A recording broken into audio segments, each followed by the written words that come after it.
पंढरपूर मंगळवेढा विधानसभा मतमोजणीची प्रक्रिया संपूर्ण झालेली असून आमदार समाधान आवताडे, प्रशांत परिचारक, उमेश परिचारक, प्रणव परिचारक ही सर्व मंडळी आताच काही वेळापूर्वी शासकीय गोडाऊनमध्ये ज्या ठिकाणी मतमोजणी चालू आहे त्या ठिकाणी येऊन गेली। यानंतर या सर्वांची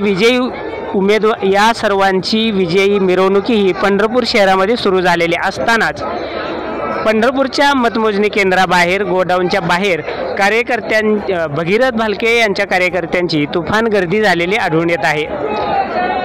या गर्दीमधून रिकाउंटिंगचा सूर ऐकवायला मिळत आहे। मतमोजणी पुन्हा करा अशा आशयाच्या घोषणा या ठिकाणी भगीरथ भालके यांच्या कार्यकर्त्यातून ऐकावयास मिळत आहेत। या ठिकाणी 3 ते 4 हजार कार्यकर्त्यांची मोठी गर्दी झालेली असून या कार्यकर्त्यांना आवरणं पोलिसांच्या दृष्टीनं मोठं आव्हान ठरलंय। या ठिकाणी व्यंकटअण्णा भालके आणि भालके गटाच्या काही नेते मंडळींनीही या गर्दीला समजावण्याचा प्रयत्न केला, परंतु ही गर्दी कोणत्याही परिस्थितीमध्ये ऐकावयास तयार नाही। या ठिकाणी भगीरथ भालके यांचंही आगमन होणार असल्याची माहिती मिळते। भगीरथ भालके आल्यानंतर हे कार्यकर्ते काय भूमिका घेतात याकडे सर्वांचं लक्ष लागून राहिलंय। सगळे शाणे